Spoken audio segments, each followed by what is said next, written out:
Estamos começando o programa Diversos de hoje com o Dr. Mário Espósito no quadro Doutor Responde. Tudo bom, Dr. Mário? Oi, tudo bom, Jane? Hoje o assunto é sobre laringe, é super interessante a gente esclarecer todos esses assuntos para os nossos telespectadores.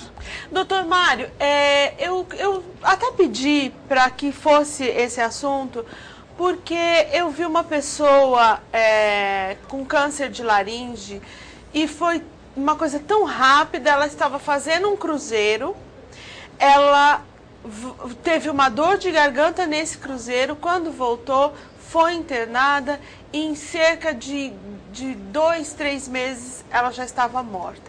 E isso me chamou muita atenção, até por isso que eu trouxe esse tema hoje. E a primeira coisa que eu acho que a gente deveria falar é o que é laringe, doutor Mário, para quem não sabe ainda. Bom, a laringe, né, é um órgão que faz parte da garganta. Né? E seria a parte de cima ou a parte de baixo? A parte um pouquinho mais de baixo. É tá? essa daqui? Exatamente, essa região aí. E a laringe é responsável pela nossa fala, pela fonação, além de participar da respiração. Tá? É na laringe que está localizada as cordas vocais, né, responsável pela nossa fala. Então, sabendo o que é laringe, o que é o câncer de laringe? Bom, o câncer de laringe é o tumor maligno da laringe. Né? Existem vários tipos de tumores, né? Entre os tumores tem os benignos e os malignos. E o câncer de laringe é o tumor maligno. Doutor Mário, como que a gente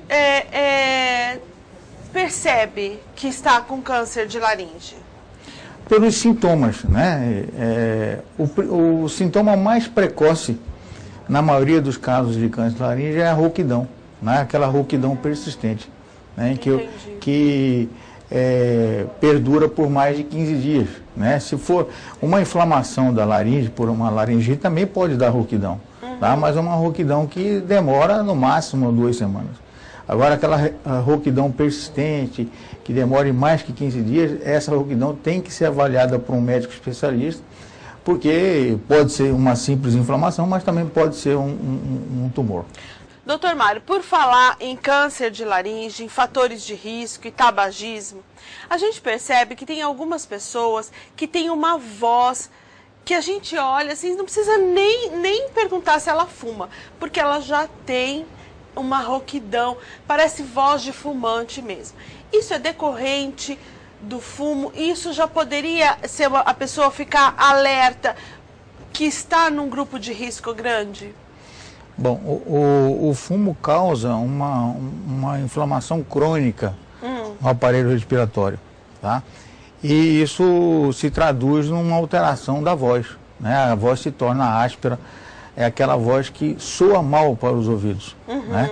Então, como você disse, a gente muitas vezes... Parece uma voz envelhecida, é essa sensação que eu tenho. Exatamente isso, né? Então, toda a laringe fica comprometida e, como eu disse no começo, ela é responsável pela nossa fala e a função vai ficar comprometida e acaba alterando a voz, e a gente percebe logo naqueles pacientes que fumam que a voz não está normal. E isso daí seria, assim, quando a voz já está alterada, é de chegar e falar assim, presta atenção, porque você está com um risco aí de estar com algum tumor, alguma tumoração? Exatamente isso. O paciente já tem uma disfonia, uma alteração da voz. Né? Então isso faz com que ele tenha que procurar um médico para avaliar o porquê disso. Porque, doutor Mário, o cigarro, eu fui fumante por 2 vezes. Fumei durante um período, parei, fiquei 9 anos sem fumar. Num outro determinado momento da minha vida, eu comecei a fumar novamente. E a gente sente que de manhã a gente tem um pigarro, ou que nem eu que trabalho com a minha voz, eu vou impostar ou vou fazer esse trabalho, aquilo incomoda, a gente sente um vai e vem aqui na garganta. Seria por conta desta inflamação? Exato, ocorre um pigarro crônico na garganta, né, por alteração da mucosa de toda a laringe, e o organismo tenta proteger aumentando a produção de muco, aquela secreção que nós produzimos. para proteger aquele órgão. Aí esse muco fica espesso e fica tipo uma cola na garganta. É verdade, tá, tipo uma cola na garganta e o paciente tem que estar constantemente pigarreando para poder limpar a voz. Esse é o sintoma do fumante, do câncer de laringe. E da pessoa que bebe? Do alcoolismo? Tem alguma alteração física que a gente possa... A alteração da mucosa também, da voz também, assim como o cigarro, o álcool também desencadeia alterações ali naquela região, tá? Só para complementar com relação aos sintomas, eu falei sobre a rouquidão, que é o sintoma mais precoce, né? Mais tosse crônica, tá? O pigarro na garganta, a sensação de ardência na garganta, constricção da garganta, tudo isso pode ser um sinal, um sintoma de câncer de laringe. Doutor Mário, existe uma idade de risco entre tantos e tanto tempo? Existe. Geralmente o câncer de laringe acomete mais os homens, tá? E sempre após os 40 anos de idade. Isso não significa que não possa ocorrer num paciente abaixo dos 40 anos de idade e também que não Tudo possa tem ocorrer... a sua regra e a sua exceção, né? Que também não possa ocorrer também em mulheres. Doutor Mário, como que é feito esse diagnóstico precoce? Existe algum exame? Digamos, no caso dessa pessoa que eu conheci, que eu comentei com o senhor, ela não era fumante. Era uma pessoa que aparentemente teve uma dor de garganta. Quando foi ver, a garganta já estava toda tomada. Existe alguma, fora esses sintomas, um exame? Eu posso chegar hoje lá e falar, doutor Mário, queria fazer um exame? Existe isso? Existe. É um exame que chama laringoscopia, né? Que você vai ver a laringe, né? E esse exame hoje é bem interessante porque ele foi acoplado à tecnologia de vídeo, né? Então hoje se faz a videolaringoscopia, em que a gente consegue visualizar toda a prega vocal e pequenos tumores podem ser diagnosticados bem precocemente. É aquele aparelhinho que é enfiado assim pelo nariz, tudo ele vai pela garganta, tem tipo uma câmerazinha. Exatamente isso. Pode ser colocado pelo nariz ou pode ser colocado também pela boca. Qualquer pessoa, doutor Mário, pode ir lá e chegar e falar, olha, eu gostaria de fazer. Pode. Ou tem que ter algum sintoma, alguma coisa? Se ele for um paciente de risco, se ele for fumante, se ele é um paciente que utiliza a voz como um instrumento do trabalho dele, né, a gente sabe que 25% da população tem a voz como principal instrumento de trabalho, que é o seu caso, entendeu? E nesses casos o paciente deve sempre se preocupar com a voz, está sempre avaliando, procurando o médico, procurando às vezes um fonoaudiólogo para impostar a voz, né, para exercitar a sua voz, para não comprometê-la. Essa semana, doutor Mário, eu fiz uma entrevista sobre câncer de mama, porque nós estamos em outubro, temos um mês de prevenção do câncer de mama, e eu fui fazer uma entrevista. E o médico me disse que o câncer de mama é o segundo câncer, ele perde só para o câncer de pele. Em que estatística, o senhor tem mais ou menos essa ideia? É um câncer raro, na verdade, assim, não números, mas é um câncer raro, é mais ou menos, como é que é? Não, é relativamente frequente o câncer de laringe, né? Por conta de todo o hábito de fumar, né? O hábito de beber. Eu tenho dados, por exemplo, que no Brasil, mais ou menos são diagnosticados 15 mil casos de câncer todo ano, câncer de laringe todo ano. E desses 15, é muita gente.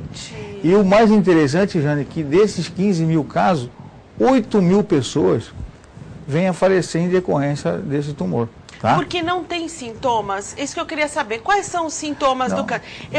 A gente está falando, eu tenho fumo, tenho uma voz e tal.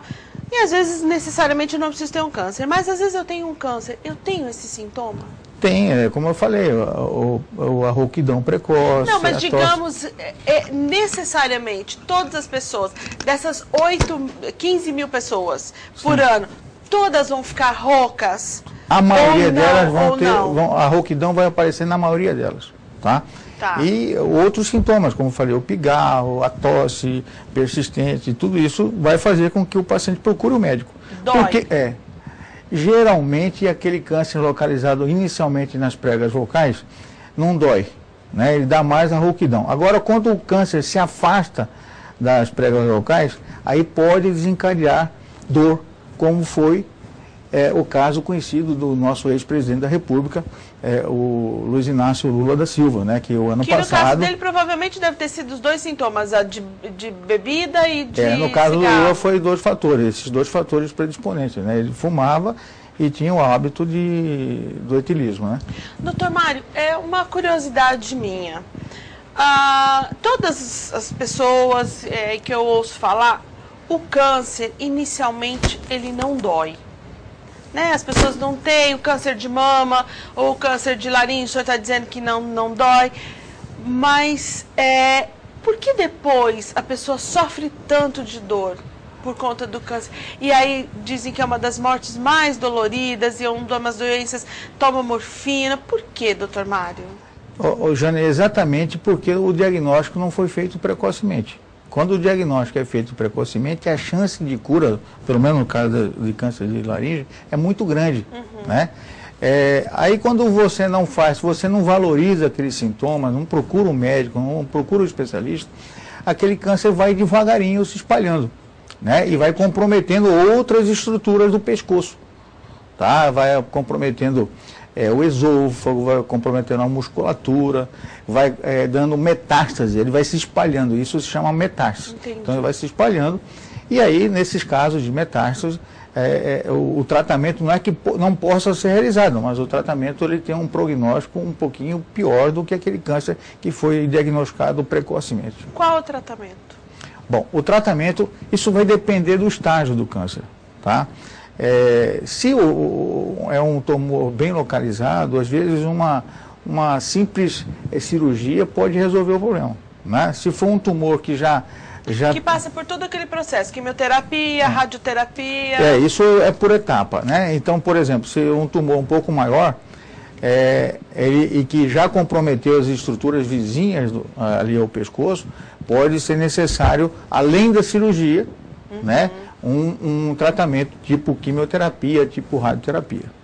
Tá? Então, isso também depende muito do tipo histológico do tumor, né? Tem tumor que responde muito bem à quimioterapia, outros tumores respondem à radioterapia. Doutor Mário, o que fazer, então, para que a gente se livre desse vilão? Não fumar, não beber, ter uma vida saudável, o que mais que o senhor nos aconselha? E quando a pessoa faz tudo isso, tem o sintoma rouquidão persistente, o que ele deve fazer é rapidamente procurar um médico especialista, um otorrinolaringologista, para o médico fazer o exame otorrinolaringológico e, se for necessário, fazer esse exame da videolaringoscopia para, se for o caso, diagnosticar precocemente um provável tumor. Sempre a prevenção, né? Sempre a prevenção. É muito melhor prevenir do que remediar, né? É verdade. Doutor Mário, nosso tempo já acabou. Os meninos estão ali desesperados, assim, porque a gente começa a conversar e a gente quer realmente levar essas informações para quem está em casa. E às vezes o câncer é uma doença tão silenciosa, tão traiçoeira, né? Que eu acho que vale a pena a gente estar sempre alertando quem está em casa mesmo. É verdade, Jane. Obrigada, doutor Mário. Até a semana que vem. Até a semana que vem, se Deus E aí, quiser. vamos falar da semana que vem? Vamos falar sobre beleza? Vamos. Menos pesado, né? É verdade. Vamos lá. Então, a gente vai agora para um breve intervalo comercial. Já, já eu estou de volta.